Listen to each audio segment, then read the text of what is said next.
I want to talk about something that kept me stuck for a really, really long time. And I see it all the time with women that I work with, this idea that if we can just figure out what in our past led to why we are the way that we are today, then we will move on from it. We will change our behavior. I spent so many years in therapy for trauma, for understanding my patterns, for processing, or at least I was told processing, what in my past had happened to me that was leading to my struggles at the time. And my struggles looked like, everything on the daily from really bad gut issues, anxiety, shooting awake at 3 in the morning, sleep disruptions, and really just this constant lurking feeling that I was never enough, like this mad perfectionism, not just good at doing things and wanting to do them well, but really holding the standard of myself and what I believe my worth and value was to how well I produce things, how much I produce things, and beating myself up whenever I didn't do something up to my standards. And I just want to say quickly that the women that I work with, and myself included, we all technically know that like our B minus is most people's A plus, but that doesn't really cut it. We still want to hold ourselves to that impossible standard, especially if we equate our value and how others see us to how lovable or likable or successful we're going to be, or ultimately how safe we're going to feel. And so, what ends up happening in a society that highly rewards the idea of intellectualizing our healing? And what I mean by that is trying to think through the solution, trying to understand the why so that we can change, is that we end up getting really, really stuck in years sometimes of talk therapy and reactivation through talking about our past and self-help books and podcasts and all these things that feel really good in the moment, all these aha moments that make us feel like I am getting somewhere. I am getting this. I now see that this thing that happened to me when I was 5 years old is the key to why I am this way today. And because it's so rewarded, and at this point it's celebrated, right? It's expected that if you are a self-aware person who cares about your health, you are digging into your mind and trying to understand yourself. We don't have much of a conversation around the kind of aftermath or the after effect. What I mean by that is, at best, just talking it through and understanding and psychoanalyzing and exploring can give us a lot of self-awareness, but not really change much in terms of how we're moving and behaving in our lives. At worst, it can make us feel worse because we're spending so much time not only going back into sticky things in our past, but also looking at ourselves like we are still broken, that we just need to figure out this one next thing and that will fix us and we'll be okay and we'll move past everything. And so we become this like never ending self improvement project, and it's really exhausting. I remember when I was going through this and I was on like year 4 of therapy and still not feeling better. And this was before I hit like a full blown crash and I had to go on a medical leave and all this stuff happened, right? I remember at some point thinking to myself, like, wow, I have learned so much. I could write a thesis, I could write a book on my mind. I am so eloquent when I talk to individuals. I'm so emotionally intelligent. I can really empathize with people because I get how they are the way they are because of how I am the way I am based on my past. But I do not feel any different. I'm still doing these things. And that was the seed of recognizing that a lot of what societally we suggest in terms of mental and emotional health is actually not serving the greater outcome of moving on. I was told often that healing is forever. Oh, sorry, I don't want to curse, but that phrase, healing is forever, right?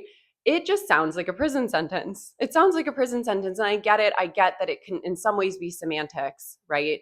But this idea that we are just constantly working on what we were handed when we weren't, consciously aware and able to utilize our prefrontal cortex in our childhood years. And now we're stuck with that. And good luck because it'll never get better. It felt really defeating and hopeless. And it felt like because a bunch of stuff had happened to me that was outside of my control when I was younger, I had to deal with that. I had to manage that for the rest of my life. And that led to me feeling really ostracized. Not everyone who does nervous system work identifies as traumatized or has trauma. I have a lot of trauma. But regardless, even if you don't have experiences that you would say, okay, I'm traumatized from that, you still have the paper cuts, right? The moments that really hurt, that get triggered when, somebody in your present day says something a certain way or does something and you're like, why did that bother me so much? And what's really sinister is that this expectation of self analysis constantly is mixed with advice like think positive, change a negative thought into a positive one, scream positive affirmations at yourself in the mirror, no matter how much you cringe. And so, what we see, or what I saw for sure, what I see in my clients, is this constant internal conflict of how I am right now is not okay. Something is wrong with me. I am broken. I need to be fixed. And I'm trying so hard to willpower myself into being fixed and feeling better that I'm causing more stress, and just keeping myself locked in it is just more proof that I'm a failure, and on and on and on. It's a vicious, vicious cycle filled with so much shame. And let's be real that like women, we carry enough shame as is because of social and societal conditioning. What I learned in my journey was that so much of the health advice and the mental health paradigm as it stands is not tailored to individuals in survival mode, and then add on the layer that in general it's not tailored to women. So women in survival mode, especially high achieving women who are really eloquent at explaining their symptoms, explaining their past, the high self-awareness, the highly emotionally intelligent, slip between the cracks because this stuff is not actually serving them. And in some cases, definitely my case, it's making things worse. And I want to talk about it a little bit. So conventional health wisdom, right, tells us to focus on the trigger. That could be a past event. That could be something in your present moment that's a trigger because of a past event. It could be something like work stress, your boss being an asshole, like whatever it is, right? And when we focus on the trigger, really our options are to meet the trigger and try and process it through talking it out, which never really seems to come to anything, right? We still get triggered.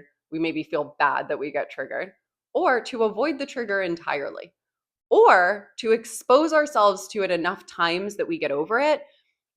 And I could do a whole separate video on exposure therapy. I think it's important that we stretch our nervous systems, but if we are already locked into survival patterning and everything feels like a risk, all exposing ourselves to it again and again and again is making us numb to it. It's not making us calm about it. It's not making us feel okay about it. It's making us shut down, dissociate when that trigger happens so that we don't feel the intensity of it.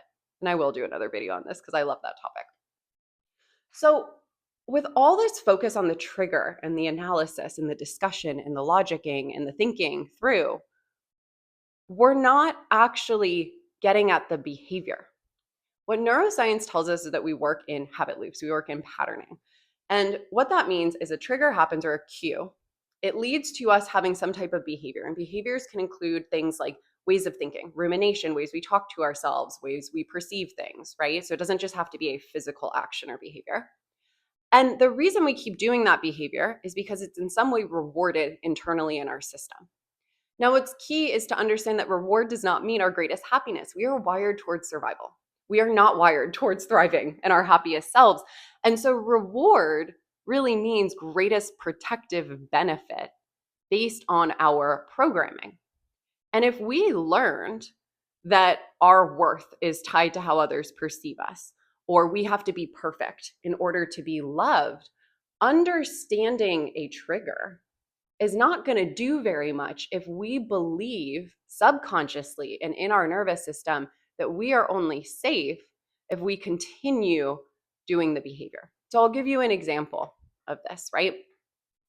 If I learned that I need to be perfect in order for others to admire me and to love me and to be safe, then when I don't do something well or it gets criticized, I'm going to feel triggered. What I might do in that moment is over-explain, over-exert myself to perfect it, have anxiety, have a panic attack, whatever it is, or a whole combination of all of them. And what that ends up doing, because of my conditioning is making me think, rewarding me with the protective thought of, okay, now I'm doing something about it to fix it, so I will be perfect, so it'll be okay, so I will be safe. A lot of us experience this with anxiety. A lot of us say, when I feel a little anxious, I'm more productive. So there is a reward. There's always a reward. We're not willy-nilly doing behaviors just for the heck of it. There's always some benefit to us or benefit to our protection in the mind or in the experience of our nervous system. And so if I only focus on that trigger, fine, I can either remove myself or I can work through that one instance, but I am constantly going to be stressed by different and new triggers throughout my life because I still have a belief that my lovability and safety equates to my perfection. So I will spend the rest of my life living in stress that doesn't need to be there because I believe I need to be perfect. Instead, we need to focus on the fact that that belief, like it or not, is rewarded in our systems through a protective lens. And rather than focusing on trying to shift the behavior by understanding the trigger, we need to focus on shifting the behavior by changing the hierarchy of the protective reward, the protective benefit of that behavior, and adding in a new behavior through either lived or synthetic experience through the subconscious mind of a more protective benefit for the new behavior. If our subconscious has this option that it goes for, right? This is our typical behavior and response, and we show it that this option is actually more protective through new lived experience or synthetic data, which is through subconscious rewiring, right? My work, then it's going to drop this old behavior, and it's not going to be through willpower, and there's not going to be resistance. So we're kind of getting it all wrong. We're really trying to go at the layer of the conscious mind and logic our way through, when that does nothing except create internal conflict, cognitive dissonance, where our subconscious is always going to beat out because it believes it has our best interest in mind from a safety standpoint, doesn't care about our best interest from a happiness and joy standpoint. Now, if all of that was a lot, because I know sometimes the kind of like neuroscience of it can just be like, okay, I'm like checking out, I'm like zoning out, right? The key here is to recognize that you are not a failure or doing healing wrong because you're going about it looking for the information, the why. That's been conditioned into all of us, especially into women. Like, we really have this kind of belief that's ingrained through conditioning that we need to prove ourselves in spaces by being the most smart, right? And what's key about that piece, knowing that it's a failure of a system and a failure of the way that we've handled health in the past, to the best of our ability, to the best we knew how, but now the research and science has caught up, is that it lets you take a little bit of that shame off. That feeling of like, I'm failing, I'm doing this wrong, I just can't figure out the thing, I'm not smart enough. No. What it really is there is nothing to figure out. Your nervous system is working as it was designed. It is protecting you in the best way that it knows how. It's keeping you safe. It's done a damn good job up to this point. Like, you're here, right? Now, some of these beliefs have become limiting instead of expansive, hindering instead of beneficial to your greatest happiness and joy. And I will say, well, that scared me, learning that information in a way, because I was like, like, now I don't know what to do. It also gave me hope because I had tried so hard consistently to use my thinking logic mind to get myself out of my symptoms, my burnout, my chronic stress, my dysregulation, my everything. And now there was a different path, and at least I could get curious and explore that path. And that is the work that changed my life, right? It's exciting almost, this video, if you're watching this, because it's like, this could be the moment where a seed's planted that gets you to do something differently. What's really incredible about nervous system work is that it doesn't really care what your conscious mind is thinking about, right? It cares about what is the deeper root, what is the patterning, what is resulting in all of this stress that you have to manage in the first place, and how can we pivot our perspective in a way that's tangible, not just intellectual, but emotionally felt, towards recognizing that we are safe now, even if we weren't always safe in the past. And with that approach, You don't have to be healing forever. You can move on from healing. I am not in my healing journey anymore. I'm not in my healing era. I'm growing. I'm a human, right? But I am not chronically broken or in some different beyond repair level than all the other humans that I see out there.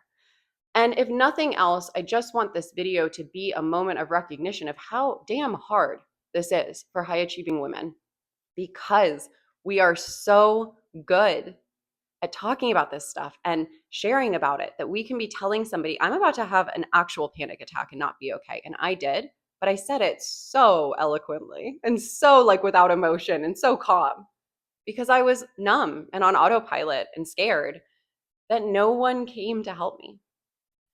So if you're new to my channel, this is a space where I actually listen to what you're saying instead of how you're saying it, because that was something that wasn't provided to me.